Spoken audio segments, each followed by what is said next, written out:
Bonjour à tous et bienvenue dans l'auditorium virtuel du pôle des langues et civilisations pour un débat qui va prolonger la diffusion du film Taming The Garden de Salomé Jashi. Sélectionné en compétition par le Festival Cinéma du réel, Taming The Garden fait aussi partie des 7 films sélectionnés par la BULAC, Bibliothèque universitaire des langues et civilisations. Au cours de ce débat, vous allez avoir l'occasion d'entendre en visioconférence Salomé Jashi, la réalisatrice basée à Tbilissi, mais également Maroussia Ferry, anthropologue, et 2 étudiants en cinéma, Dana Nelep et Valentin Juhel. Salomé Jashi est une réalisatrice de documentaires et une artiste vidéo géorgienne originaire de Tbilissi. Elle commence par étudier le journalisme et travaille comme correspondante pendant plusieurs années.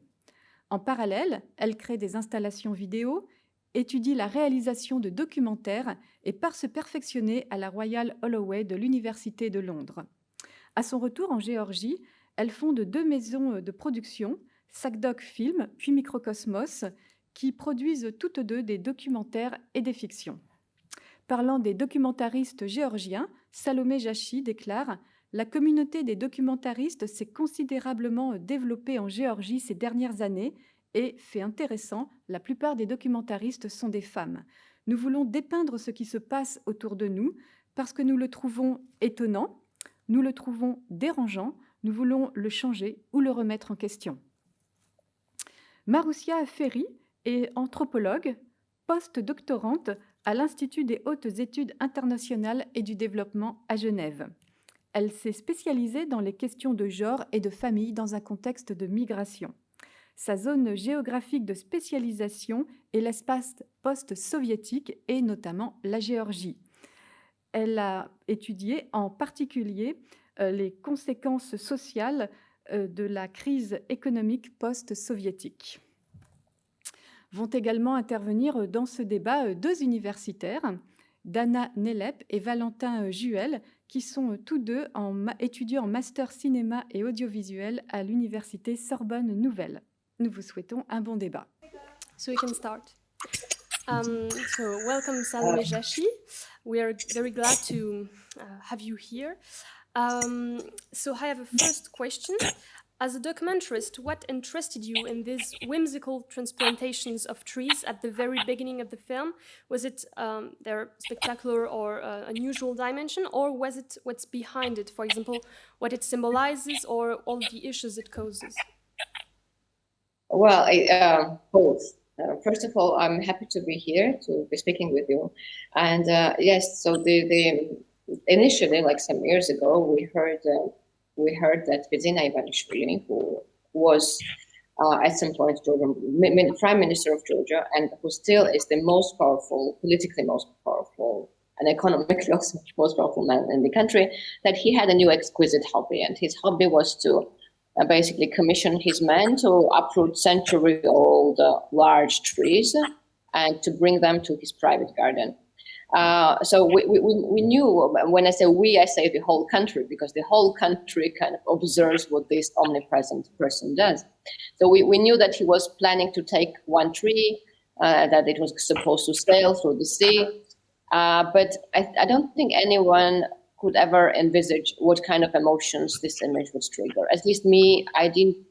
When I first saw this image of the tree kind of sliding on the land and then on the sea, it triggered some very strange sensations.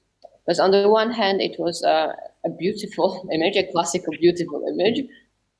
But on the other hand, it spoke about something that is very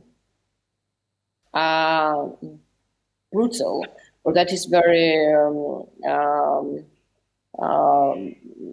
violent, or that doesn't have like one specific dimension, but it's ambiguous. So that's when I thought that it's worth to film this and to see where this image can lead me, and what it can expose, what it can tell. So yeah, it was both the actual image and also what lay behind it that inspired me to start working on this film. Valentin? Yeah, so you recall that it was like quite something known in the country, but the name of this secret rich people is not quite secret neither. So seems like there is a lot of people involved, but it's not supposed to be known. Was it difficult, or where was the problem, if you were facing some, for having the rights to shoot actually the movie? Just, first of all, most of these occurrences happen in public spaces. Excuse me, if you don't speak, could you just close the mic? Sorry, can you hear me? Yes, we hear you. Just it's. Excuse me. If you don't speak, could you close the speaker? I'm trying, but it's not. I don't know where, because it's not Zoom. I'm used to Zoom. Okay. I don't know where. If you tell me where. Normalement c'est en bas, mais it's just because we hear the echoes. Yeah. Okay. So you can start again. Excuse me. Yeah, I will re-ask the question if you want, Salomé. Non, c'est bon, je crois qu'elle a trouvé. Elle a trouvé. I can continue. Yeah, I can start answering. Yeah. So actually, the most of the spaces that these trees are taken from are, in a way, public spaces, or they're visible from public spaces. So it's not really possible for somebody to say, do not shoot or do not film here. But of course, there are also quite many private spaces involved where we needed kind of access, but not only because it was either private or public. We needed somebody to say, okay, it's fine for you to film. Not to say, but just not to object, at least, I think that was the main thing, not to object. We would film anyway, but we wouldn't ask, can we film here? We would just start filming and then see if somebody would say, don't film. But it was a long process to kind of get close to the people working in the transplantation. It was very strategic. I was working with a researcher. It was the first time I worked with a researcher in this project. It was really, really useful because we basically created a web of contacts, a web of engineers, a web of workers, because there were multiple locations where they would take the trees from. So we would go in one location, try to film a little bit, and we would go to another location and tell them, we just filmed there, we met this and this worker, and then they would kind of know each other. So they would say, if you film there, maybe you can also film here. So slowly we kind of built up this connection. And at the end, or towards the end, I can say, they themselves, I think the engineers at least, they also were motivated for us to film, because for them, engineering wise, they were doing something unique, something nobody had ever done. So it was their know-how, how to actually excavate these trees. I mean, even if on screen it looks very simple, the way it is done, the drillings, the kind of the pipes, and the inflation, the inflating kind of wheels, almost like wheels. It was their invention. So they themselves, not being judgmental about politics or environment, they wanted also to expose what they were doing and kind of let me record this very unique process. But of course, I mean, it is a unique process on the one hand, but also it speaks about other things. And actually, the other things are the main topic for me in the film.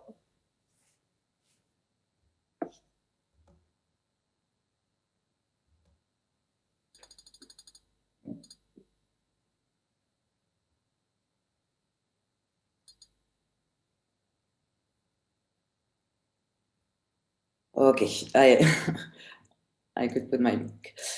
So Gamar Joba Salomé, first of all, I want to thank you for your beautiful and absolutely strong movie. It's kind of a movie we cannot forget easily. And it made me think a lot, even long after I was watching it. like in a sensitive way. You have images and sounds coming back to you, and also all these mixed feelings transmitted by the people you filmed.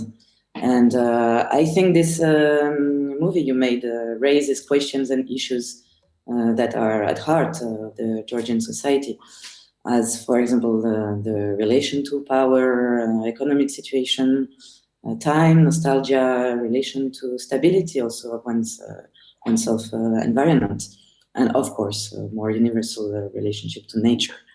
And all that in a very, very poetic way, like we feel almost all the time at the edge of a fairy tale. And but of course, as an anthropologist, I was especially fascinated by the conversations between the villagers you could catch and shoot.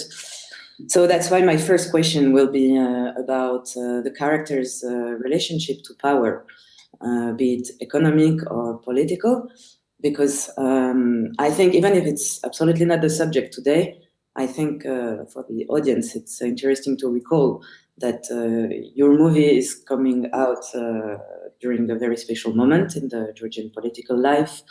There are serious events occurring between the government and opposition party that are exacerbating the strong polarization of the society.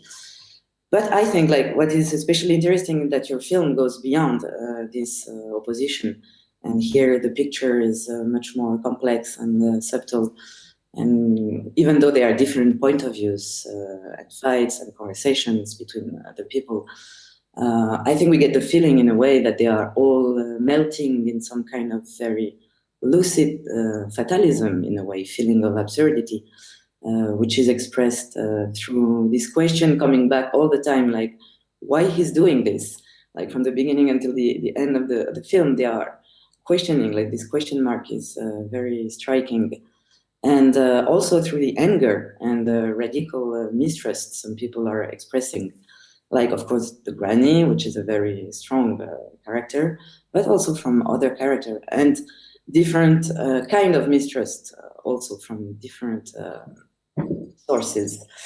And this confusion, I think, these questions, and it expresses also the separation from the power. Like we can see it maybe as a deep heritage of the economic and political chaos Georgia went through during the 90s, or even before as a heritage of the relationship to power during the Soviet period. So my question here is, even if this is a universal question, of course, did you want to say something in particular about the Georgian relationship to power, to political violence, to this heritage? And also, did you expect such lucid, such fatalist, almost philosophical discourses from the people? And or did you make particular choices? Did you make particular choices during filming and editing of like which speeches you wanted to keep or to stress, or maybe all the people dialogues were expressing this kind of thoughts toward the power? Yeah. Maroussia, thank you very much for this kind of background, background information, or not the background, but actually the front ground information, because yeah, indeed, like politics is everywhere in this country. Politics is decisive, and when we were filming, the funny thing, not funny, but the strange thing was that trees was about politics. So to speak about trees, it meant expressing about politics. So for us, it was a huge challenge to find characters who would be actually fine to speak in front of the camera. As soon as we would appear somewhere with our camera, everybody would think that either we are a pro-governmental TV station or an opposition TV station. This is what we have in Georgia, either one side or the other. So people would either kind of run away straight away, shut their doors, or they would be very careful not to say something like articulate. Like, for example, I remember one woman told me, who am I in comparison to him? who am I to speak? Who am I to object? Who am I to express myself? So he decides, we obey. And this very much comes from the Soviet inheritance, when the powerful man, the government, decides on behalf of the people, and the people, they are either afraid or like censored, or they don't have the will to express themselves anymore.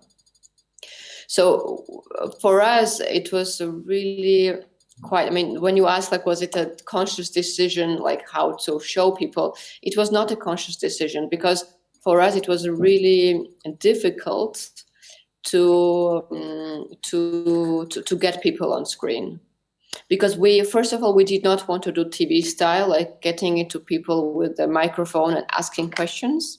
And when you don't ask questions and you try to wait for the conversations to unfold in front of you, it takes a lot of time. And in these cases, it was very rare to achieve this.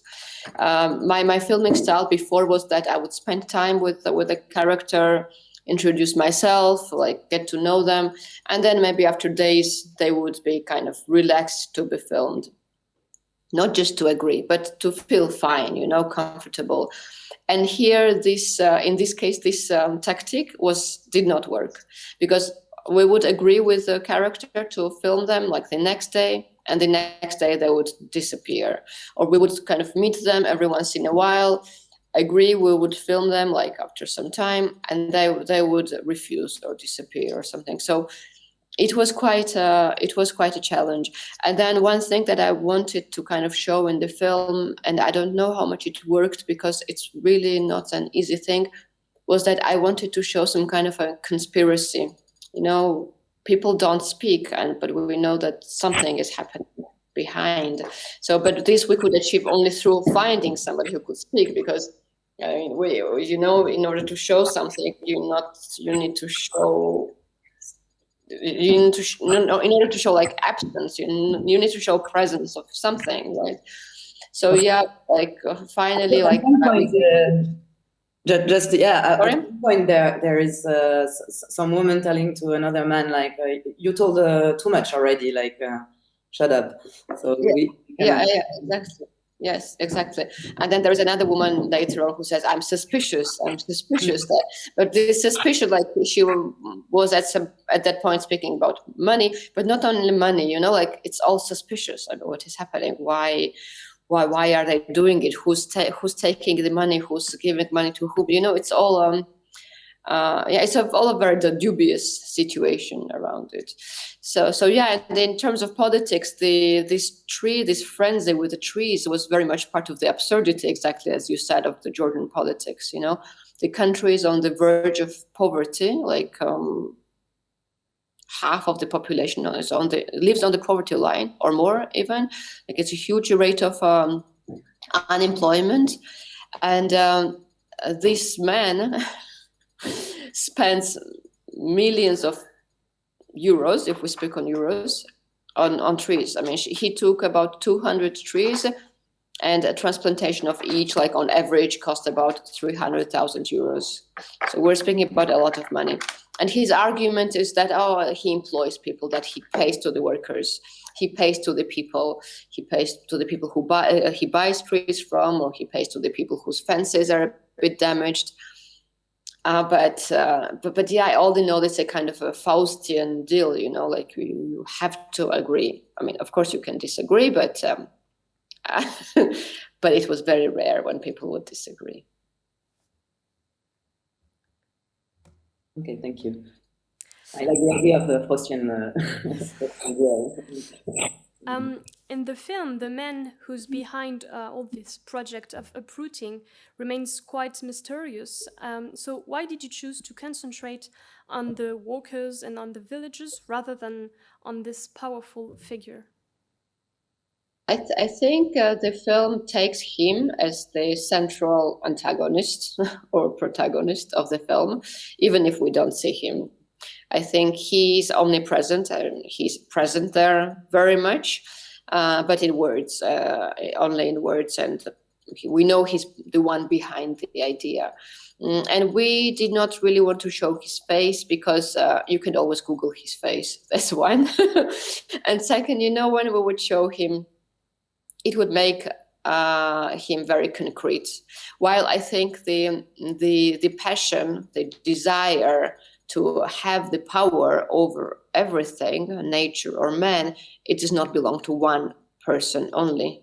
There are many powerful men with money in this world who do what they will.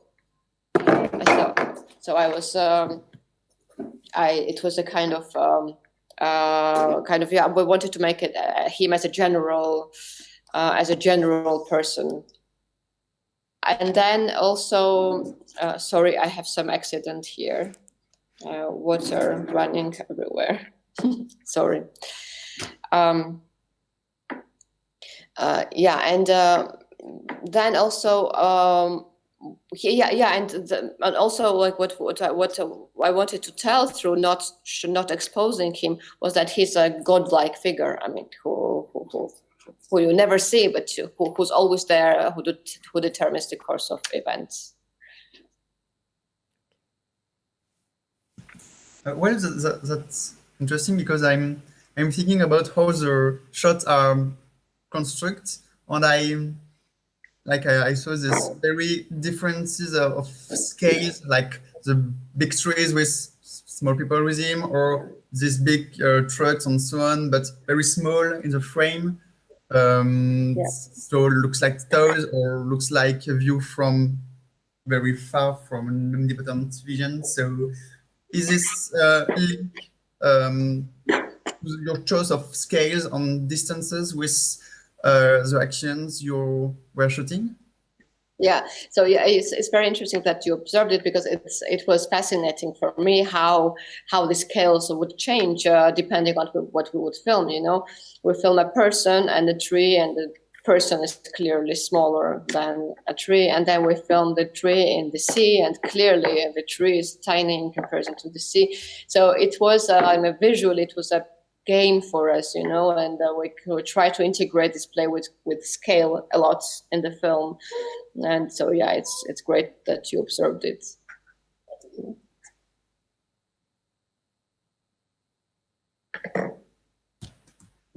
I always forget the mic. I wanted to ask you also about the topic of time and nostalgia in your movie. I think, according to me, it's one of the most beautiful aspects of the film, to make us feel really the sadness and nostalgia people are experiencing. And of course, beyond the question of trees, to open sensitive reflection on it. And here I can see different nuances of nostalgia. One could be like the longing for Georgia as an enchanted land of abundance that was or could be lost. And but more importantly, we can see that the uprooting of the trees introduces a break, and a brutal break, in the appropriation of oneself daily environment, oneself life history, and with the relation to older generations. And I noticed that people are several times comparing the tree's time life with their own time life. Like, oh, I'm 60 years old and this tree is 60 years old, and that's very moving. So I wanted to know if you see it as related to the brutal break of economic stability in the 90s, but also to maybe the broken hopes of independency and of capitalism. And also I was wondering if this question of time passing and nostalgia is something that came from within, or is it a question that is especially important for you and that you wanted to address through different means while writing and editing? That's interesting that you ask about it. When I started working on this film, and exactly on any other work, I have some initial ideas, of course, but then as we film or as we edit, other ideas take space, also independent from me. It comes from the material. I write very little before I make the film. It's like short treatment usually. It's never a script. And of course, I mean, I have some vision of like what I'm looking for, you know, but then I try not to fixate on it. And then the material sometimes offers some really interesting things, such as the nostalgia, you know, that came. I mean, I would like to tell you one story that is not in the film because the person refused to be filmed. And the story was that she had a tree with in her backyard, basically in her yard. It was an ancestral tree, and it was very important for her because her parents' names were engraved on the tree, and she was an old woman, so it was the only thing she had from her parents. So by her husband, she was convinced that she should sell this tree. I actually mentioned this tree in the film when they sit in front of the fire. One of the workers says it was a magnificent tree. So she was convinced that she should sell this tree to pay for the education of her grandchildren. And then when they were excavating this tree, it fell. It fell and broke. So it died in front of her house. So it was not even taken to the garden. And I met this woman one evening, and we were sitting in her kitchen. It was like semi-dark, and we were both crying. It was really, when she was telling the story, it was really like telling about death of somebody very, very close. And you know, you feel such a huge regret. You feel like huge regret, like huge hole that this process created in her.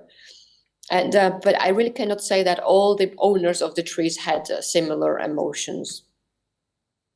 While in the film, you observe that there is one owner who is very nostalgic, very kind of regrets, or maybe kind of maybe does not regret, but she understands that she had to do it. But she's extremely sad about her tree departing, and like, you know, they follow this tree like a funeral procession. But on the other hand, there were owners who were exactly like in this economical schema of sell and of buy and sell, you know, of consumerism. Basically, there were many who used the tree as an object of consumerism. You know, they sold this tree for the purposes to get money, and the tree left nothing behind. You know, like there were many who were cutting these trees down anyway to use them for firewood, or they were upset for the tree creating so much mess, you know, with its leaves or shading their garden. So I really cannot say that there was kind of one kind of feelings attached to these trees. It was very diverse. Yeah. Yeah, it's reflecting different way of living and of dealing with poverty and life. Yeah, but I should say that most of them, I think one or two families refused to sell their trees. Everybody else agreed. Some even gave the trees to Ivanishvili for free. It was kind of a gesture, you know, like a man present from man to man. I like this idea, you know, like this is from me to you, you know, I give you my tree. Even if the man was in need of money, of course, but it was kind of more of a proof of manhood, you know, like exactly the equality, you know. But yeah, most of these people sold their trees because they really needed money, because most of it was connected to, like, for example, so there were several families who needed money to cover treatment of their family member who had cancer. And there were many who wanted to give education to their children. So, yeah, it was basic needs, I should say.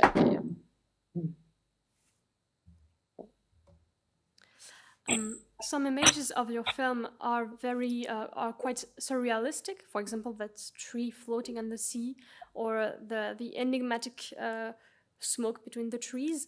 So, was it something you wanted to catch or to work on during the filmmaking? Yeah, I mean, clearly the tree in the sea was a key shot. It was a shot we could not avoid because that's the route to the garden for the trees. And it is kind of the symbolic image that there is no reason to avoid anyway. And that also has a kind of symbolic meaning, like when the tree goes to the sea, crossing the sea from one land to another, it is kind of a reminiscent of Dante's Styx, when kind of basically crossing of the water to go from one world to another. In this case, to heaven or hell, I don't know either of them. And as to the smoke, I mean, we were recording also. We also filmed a certain event in the village that somehow generated a lot of smoke. Something not related to trees at all. It was some kind of event producing a lot of smoke for some reason. There's no reason to mention this reason. And so I thought that it's a fantastic image that kind of introduces the space in a mysterious way. So why not use it? Of course, yeah.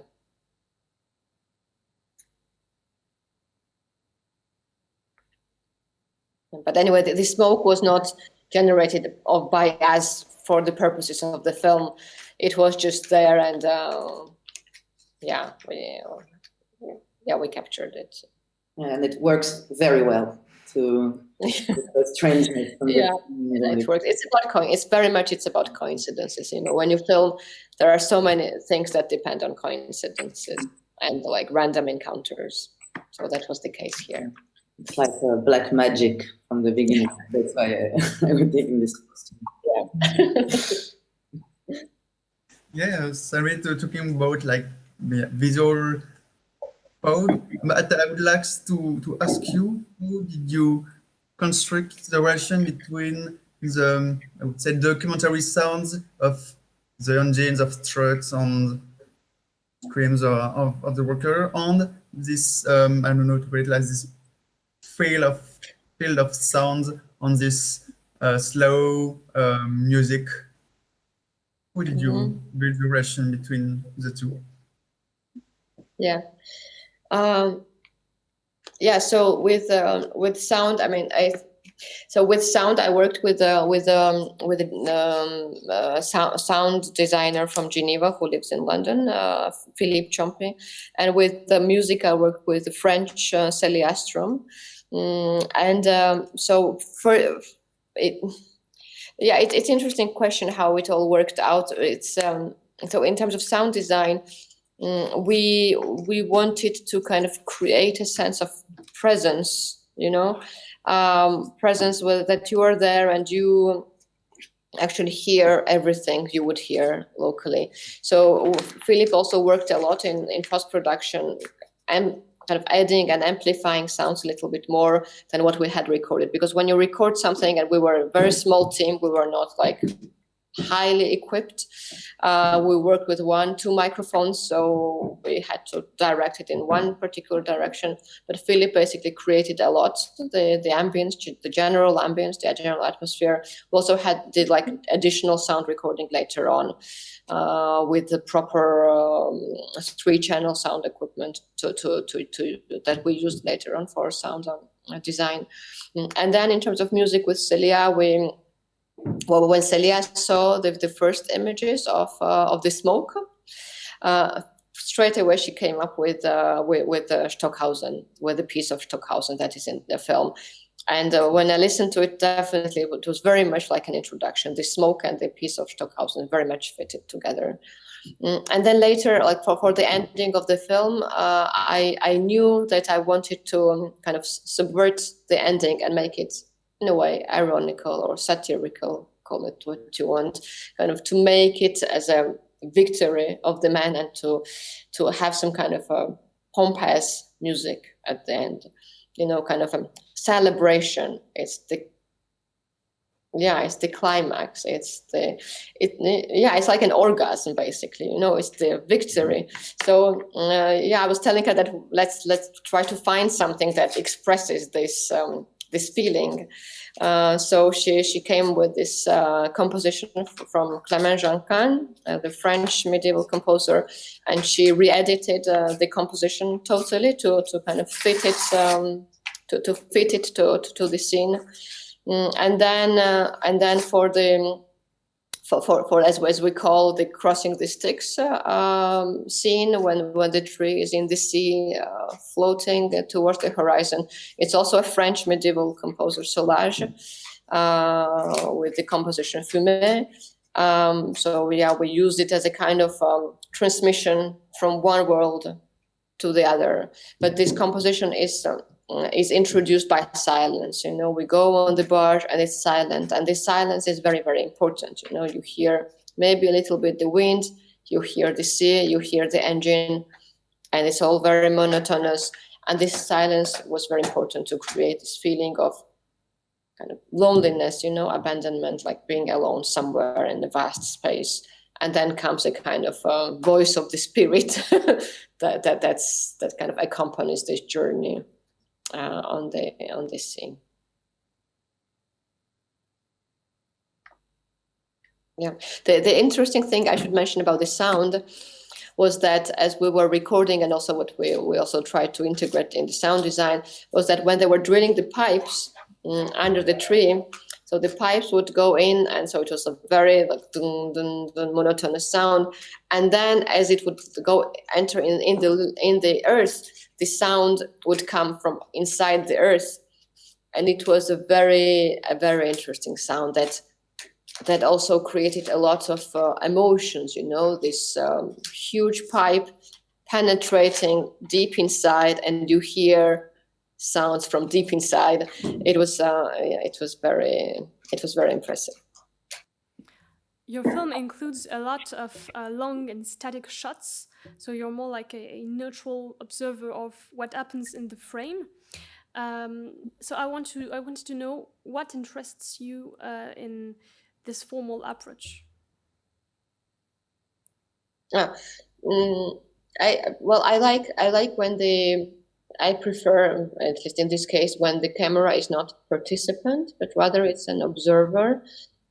It's like I kind of compare this style to when this approach when you're, for example, sitting in a car and you drive and you pass by somewhere and you see a glimpse of some story or some scene, but you're not part of it, but you're not even observed yourself, but you see it accidentally, and you suddenly discover something you didn't know before.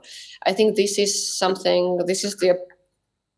is my comparison to the way I film. Of course, I'm not sitting in the car with the camera, but I try to be kind of a spectator that is outside, and I try, and my wide shots kind of speak of it all as well, because I like when the shot is kind of a scene, and by this I mean that the multiple details in the shot create content.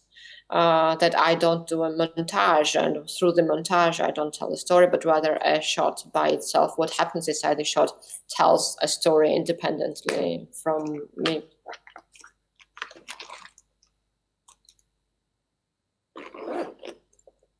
Yeah, I'm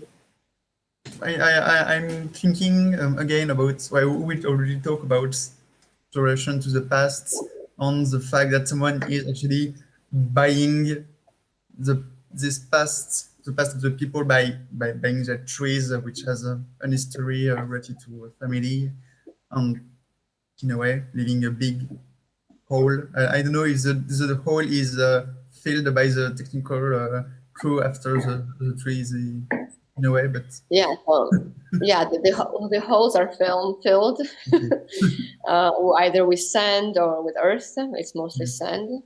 And in some cases they replant some smaller trees there. If it's a public space where the tree was taken from, they plant like smaller trees there to make it look untouched.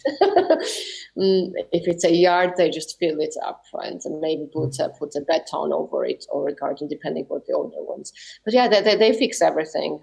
Yeah, okay. They fix everything. at least. Yeah, but so we see like a lot of young people. Well, there is both like older on younger people, but I think I saw that the younger people like, follow the truck, staring at the truck, filming or maybe making a few comments, or just are sitting in their garden on plastic chair, but they seems quite silent comparing to their parents or their grandparents. And so I would like to ask you, this is representative of maybe a lack of political engagement from this part of the population relating to the older ones. Yes. Yes, it is. Especially men. They, especially men in this country, they don't speak up. The ones who speak up here, it's mostly women. I don't say it's only women or only men, but mostly it's like this. This is what I have observed. I don't have a reason behind it, but it's a kind of you as a man, you're not supposed to say bad about another man who is more powerful, or not just the power, not just about Ivanishvili, but it's very much a hierarchical society in terms that the governor. You cannot say bad about the governor. I mean, you can say, but it's like kind of it's not maybe the right thing to do. It's not really right to be critical. I'm speaking about the mentality here. It's kind of you should be silent and kind of find your way in this system. For example, there was one man who was helping us with the film, who was very critical to the situation, and then at some point, suddenly, when we were in with other people, he started to defend Ivanishvili. So he suddenly flipped his position, and this was totally just to show himself to others. That's the way he was, to kind of find his comfortable zone in this society. One day, when Ivanishvili will not be in power, he will take another position. So this conformism is very big in this country, unfortunately, and maybe not only in this country, in many other places. So yeah, young men, they would not speak up too much because it would mean confrontation, it would mean problems, and they don't want problems. And speak because they don't have anything to lose.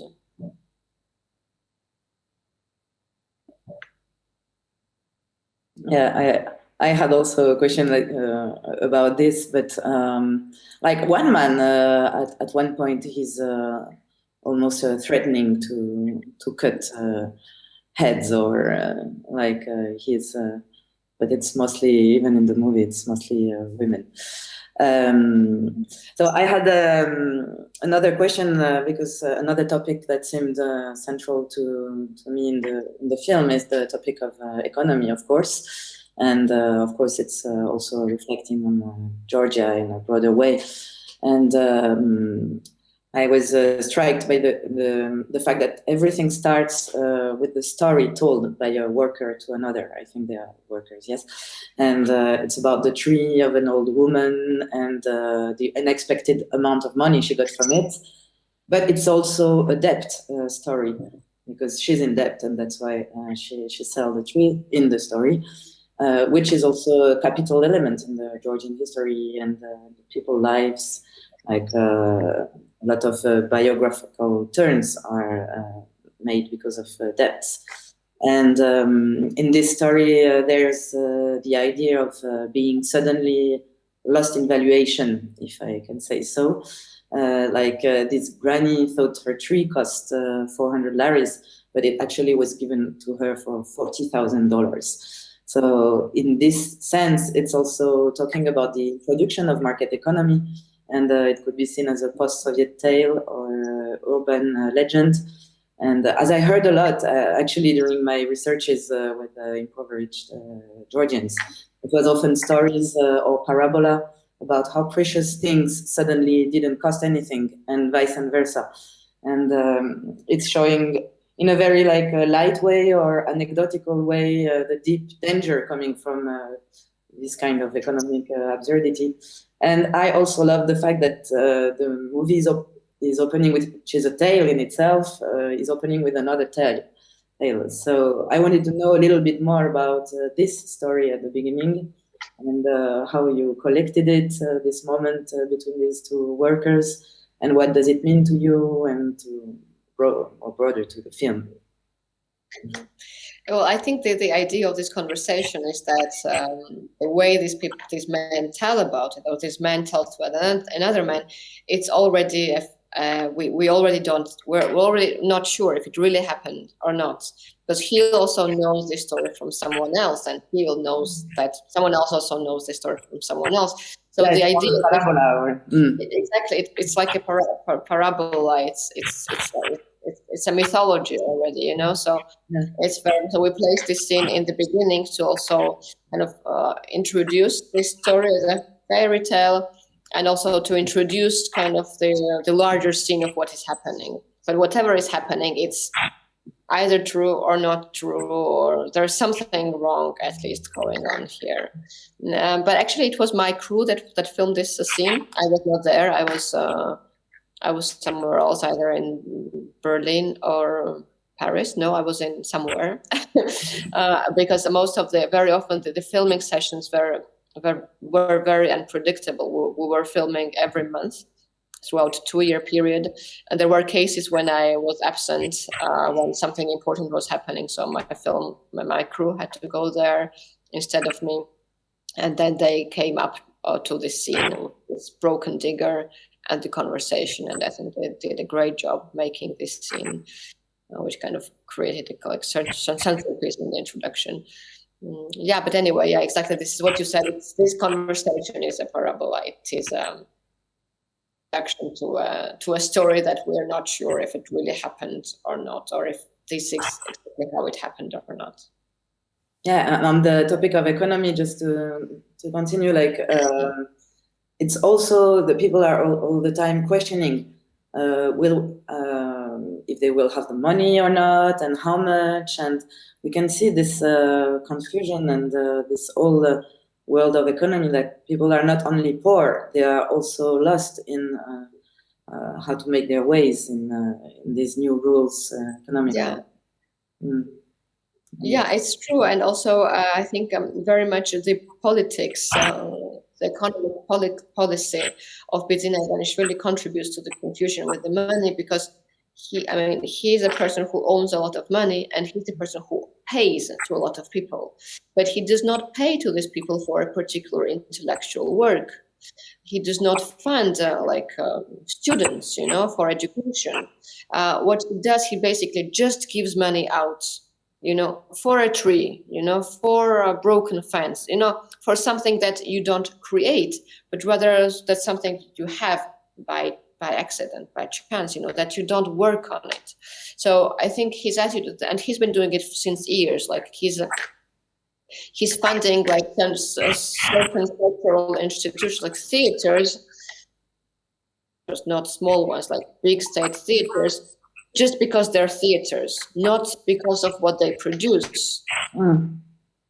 They're theaters, So since he's been doing it since years, I think it does also contribute to this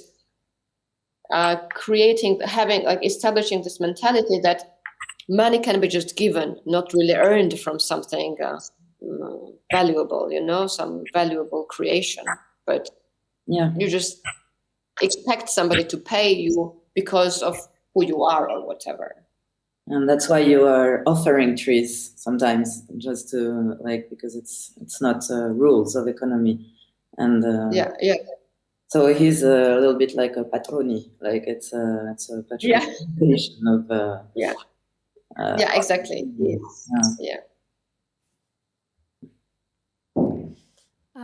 I don't know when we started, so can each of us ask a last question, or did it last too long? No, I think one last round, it's okay. Okay. Just if you would like, if you have still other questions. Something quite striking in the film is the ambiguity with which you film these uprooting and the travel of the trees. And as you said sooner, there is an ambivalence between the beauty of some poetic and spectacular images and the brutality or the desolation of some images of destruction, for example. So what role played this ambivalence when you made the film? Was it a way for you to show that as a documentarist, you're not one-sided, for example? No, I don't think we as humans are one-sided unless we're really stupid. I don't think that there is anything that has very clear one side. There's kindness and brutality. We all, I mean, it's clear for me what is kind, what is brutal. But in general, there are much more dimensions in life than that. So I was very much attracted to this ambiguity. For me, it's clear who the antagonist is in the film. It's quite clear, I think. However, the image, when you watch it and the way it attracts you on the one hand because of its beauty, but the way it also makes you feel ambivalent about this beauty. It's what I was looking for. I don't know. I like when I thought that I mean, I was shaken by this process and by this image. When for example, when I first saw the movement of the tree, I had a feeling of vomiting, and I felt dizzy because, you know, like something that you know that it's static, it moves. It has always been static all your life. So in a way, I would like also, that's also how I felt throughout the whole process of making this film.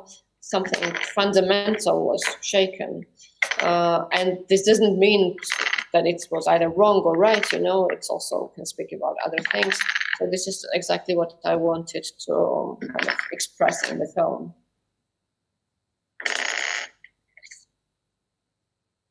Okay. Well, would you like to share with us what did you like the most on making this movie, or dislike the most, if you want, I know. But well, the difficult, I cannot say really liking or not liking, but the difficult part was that it was logistically, it was a difficult production. So it was not really predictable when the trees would move, when something would happen. It was difficult to access the people. There were many days when we just couldn't film. We thought we would film, we could not film, we had to wait. So very much part of any film, any filming, but here it was a little too much. So yeah, the difficult part was that it was a quite exhausting process, and I'm very thankful to my editor who kind of put this material together at some point and shook me up a little bit and allowed me to look at it with fresh eyes. Yeah, and the fun thing was that, I don't know, it was really interesting to work on it. It was a really, really interesting process to get to know the people and this situation from up close. It was a very unique possibility. Mm.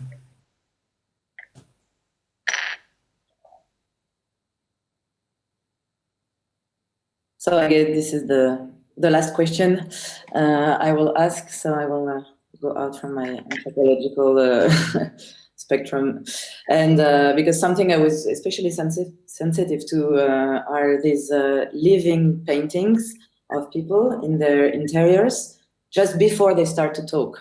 Like everything is silent before starting to be animated, and I had the feeling it was like through a photographer approach and with an aesthetic of silence, you would paradoxically recreating the very gesture of filming, highlighting this very moment when speech and movements are popping out.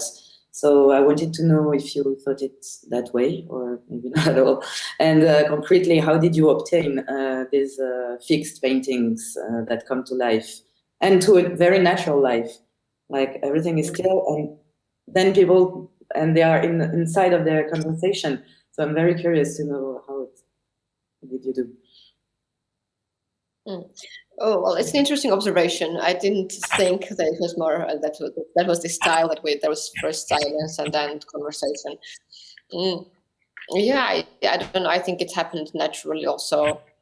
Also, before people start to speak, before people start to open up, they are also naturally silent. And I think silence is also a way to introduce the interior and the people, to let the environment breathe a little bit. Also, when we come out, sometimes we let some silence there as well, because the silence is the moment when you can reflect and think of what you're seeing, what you have just seen, or what you heard, so in general these silences are really, really important in film.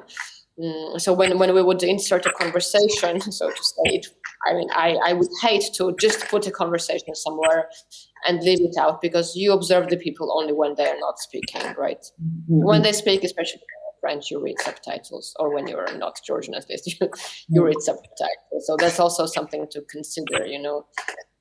Silence is the time when you watch and reflect on it. Thank you very much. No, thank you. Yes, thank you. I guess we're finished. Yeah. Very And nice. Maroussia, can I ask you, where does your Georgian come from? What? I have a question to Maroussia. Yeah. Where does your Georgian come from? Actually, I lived in Georgia for several years because I did my PhD about Georgian migrants, women, and I didn't know if you knew who I was, and but I also I just I realized you had a lot of knowledge, so I thought I was curious. But I have a Georgian family as well in Georgia, like my grandparents, they were immigrant to me. So that helped, but not so much. Yeah. I had to learn Georgian as a foreigner. Actually, I knew only like a few words when I came to Georgia. It's not easy. But it's not absolutely not. But I had also personal motivation beyond my job. Yeah. That's right. And right. So, thank you very much. That was like another. Well, thank you. Almost an hour conversation, and I feel we could even add another hour, because this film is so like there are so many dimensions and aspects. Yeah. Yeah, it was nice to speak. So now I continue my journey. Yeah. By driving. And did you start already? Like off the cam, but did you start already another project, or you are fully in? Well, no, not really. Well, in a way, but it's very much it's too early. Probably. Yeah, it's like idea. Yeah, it's very early. Yeah. Great. I'm looking forward to the next one. Thanks. Okay, so have a nice day there, all of you, and nice to meet you. Thank you. Thanks. Goodbye. Nice to meet you. Bye.